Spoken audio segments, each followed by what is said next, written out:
Alright Dom, this is your first video on a site whose consistent functionality seems to be as schizophrenic as a self-aware light switch who's bored. The first sentence you utter could very well determine your YouTube career, so let's not fuck it up on minute 1, okay?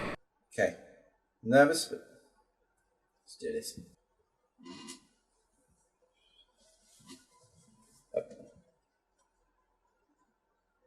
I didn't like Fallout 4. Oh, for fuck's sake. I knew that was gonna be a shitty story. Oh wow, look at this, a PC exclusive franchise that is usually acclaimed for being as such, making its way onto the shit stain we call the current generation of consoles and not being completely catatonic in its performance. Now, in the Game of the Year edition, after the 200th patch, I still managed to miss more spots than a blind teenager trying to get rid of his acne. This analogy doesn't work! I don't even know if I'm in front of a mirror! Ow!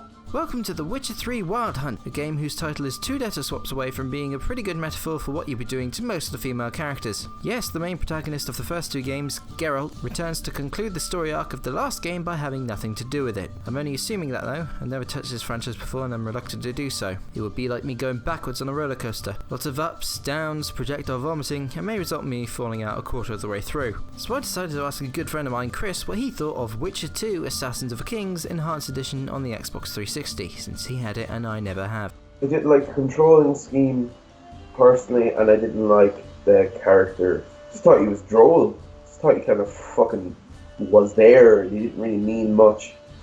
Like the opening scene of which you were coming into this island and you see this forest and stuff, like it's quite overwhelmingly, like it's a beautiful sight, but like that's it, like it's quite a beautiful game in terms of looks, but that's all it has going for it, you think. The controls being an absolute arse. The game is a bit drawn out. It didn't, like, I get what it means to have a long game and have a good bit of gameplay, and that's good. I understand that, and that's well needed. But the game is just very tit for tat. Like, it's just like, go here, go there, go this, go do this, and then eventually, 20 years later, you get to do what you need to do. The combat, from what I can remember of the game being so long ago that I played it, was quite shit.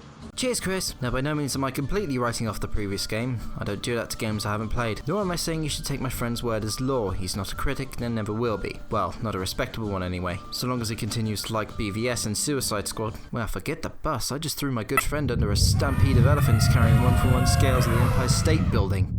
Speaking of heavy loads, The Witcher 3 used to drag on the PS4's hardware like a cinder block attached to its testicles via a steel chain. Now it seems the only heavy loads are some of the load times, specifically starting the game up, and if you haven't saved in a long time, decided to fight a group of ghouls that were one level too high and died from getting your asshole torn to shreds. Which knowing this game for as long as I have, should prove to work in your favour, as most of the female characters will try to rub their genitals onto Geralt as if they're all lonely, horny teenagers, and Geralt is the Tumblr with the not safe for work filter option turned off. Don't touch that! Seriously, this guy's got more muscles and scars than a steroid-addicted tiger trying to scratch an itch. He's even got the eyes of one. Except these eyes aren't for looking in a mirror to tell himself how he's the hunkiest hunk to ever hunk. They're actually for adding piss glows to containers with things in them, and bloodstains to important objects to investigate. This is called your Witcher sensors, and is used with the L2 button, and it's a neat little system of getting around the problem of just putting a waypoint to an objective in an RPG. Very clever. Speaking of sense, the lack thereof as to why Geralt's called a Witcher in the first place. Hearing it I thought, oh, he must kill witches, wizards and other magic users that have bounties on their heads or something. But no, instead he shags all the magic users, well, all the female ones anyway. So I forgot your hopes up, Tumblr people, but the society in this game seemed to be as welcoming and accepting of strange, unfamiliar things as the region most of the unimportant NPCs' voices come from. Don't you know I'm the only gay in this village? Seriously, all the ones in rural places, towns and villages talk like they're in an episode of a BBC period drama. That wasn't a joke. They all sound like they're from Norwich. I actually got into an argument with someone over the voice acting in this game, and it seems to me that if you aren't used to hearing regional accents from the West Country especially, you might have to turn on subtitles. But I managed fine, and the only experience I have from listening to people who take the saying keeping it in the family too literal is from watching the Jeremy Kyle show. Which reminds me, in your first time through the game, stick difficulty on story and sword and no higher, otherwise combat might prove as successful as squaring up to a gang of youths from a local council estate. Only in the game it's more annoying than terrifying, and there's less incomprehensible creatures wearing tracksuits. On the subject of combat, this is apparently the biggest improvement from the last game, where hit detection was, and I quote, worse than a Dark Souls Souls game, yes you heard right, and a 200% bonus damage to you if an enemy so much as breathes on your back, unquote. In Wild Hunt, the combat is one of its own, where the better you string together light and heavy attacks with your dodging, rolling, slow strafing and signs, that's your magic, the better fights are gonna go for you. I was even having fun with the combat, which is something you don't say a lot with most RPGs. Hell, there's even story sections where you play as Ciri, Geralt's protege, and her dogging is... sorry, I misspelled that and hadn't noticed. And her dodging is like something out of a Devil May Cry game. Actually, when you think about it, dogging is a bit like a Devil May Cry game. What? It is. Just think about it. You're in an unfamiliar setting, well, depending on how often you frequent the area. You're hanging around with a bunch of weird, mysterious people. You have to have your weapon out swinging just to get through an encounter. And after an encounter, you leave tired, exhausted, and spent. What? Oh, right, I'm supposed to be reviewing The Witcher. Take that. Speaking of getting off track... You'll be doing that a lot in this game. The side quests have almost as much detail in their little episodic-esque stories as the main quest, and a lot of them have their own little plots with minutes of cutscenes, some of which can tie into other side quests and the main quests, and can even affect characters outside of those quests due to a decision you made in a previous quest. Like how a character dies if you turn an evil tree into a horse. I'm not fucking kidding. There were also times where I was doing side quests and found the more I investigated and picked optional dialogues, the better the result would be in the end. The more I prodded and poked at this semi-transparent woman, I found out she really just wanted this fisherman's necrophilia-fueled semi. So yeah. And the lesson here is that it all works out in the end. Or you get killed by a horny ghost. It's a little muddled, I'll be honest. Now I should mention the length of this game. It's longer than the American-Mexico border. Topical. And I'll be completely honest, I still haven't finished it. I was a good while in on my first playthrough, I was level 37. I got addicted to the DLC. But then I decided to start over on the next difficulty because other games released and I dropped Wild Hunt and I wanted to give them a go as well, and then I got back in. And in all honesty, I regret dropping Wild Hunt. Like one might regret dropping a baby, except this time the only people screaming at me were people who just seemed to live on the internet. So I decided to give it another go, and you know what happened?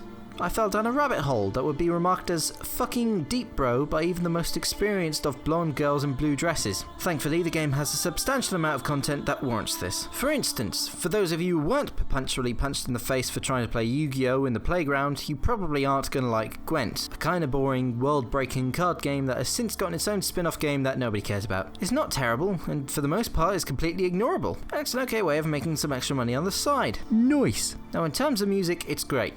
If a little repetitive, but at least it's thematic and bombastic when it needs to be, and you can tell each track apart even if your eyes are closed. There's a calm and peaceful song for each region for whenever you're wandering around doing whatever. There's pretty good battle music for whenever you accidentally step on a giant scorpion tail whilst wandering around. There's even a separate track for when you go spelunking in a cave with a witch. So the music is very unlikely to get on your nerves, unlike the length. I know I just talked about the length, but I have to just go back to it for a second because look, I know it's a Western RPG, a AAA one at that, but goddammit, I'd like to be able to finish it before I retire. Although to retire I'd need a job, but then I can't finish it if I'm working.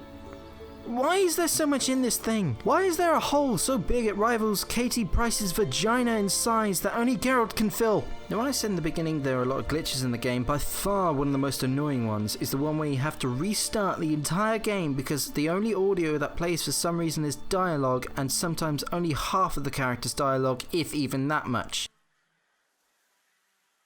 In real life, you're different than you were in the tapestry. And restarting the game doesn't always work. Thankfully, the only time I've ever come across this bug is in one of the story quests, and it fixes itself 3/4 of the way through this specific quest. There are other bugs. Unfortunately, none of the infamously amusing ones from the launch condition of the game have survived, like the dwarves ironically floating 3 feet in the air, but fortunately none of the bugs that still persist nowadays are anywhere near egregious as some of the bugs in other AAA Western RPGs. Now when I said in the beginning, I didn't like Fallout 4. It's because the game left me feeling unsatisfied. Along with its main quest I never gave a shit about, the bugs and glitches that persist even nowadays that I just can't ignore, and the jack of all trades master of none attitude to the design just left me feeling like the whole thing was a trip to a half-assed car boot sale, where the children's play area was replaced with a scrapyard but the parents just jumped them in there anyway. Whereas The Witcher 3 feels more like an actual trip to Westeros. Only the incest is left off screen and is, from what I can tell, never mentioned. I think it's best that way. So I give Witcher 3 Wild Hunt a score of Game of Thrones starring Shrek the Human out of 10. Well, thank you for wasting your time by watching this video. If you want to watch someone else's stuff, why don't you go watch Super Bunny Hop's in-depth review series on all 3 Witcher games. They're great videos made by a much more experienced and talented reviewer. Also, if you want to see some more stuff from my friend Chris, he's got his own YouTube channel, Heartgram344, I think it is. He's got his own YouTube channel where him and a mutual friend of ours play music together. Until next time, cheers.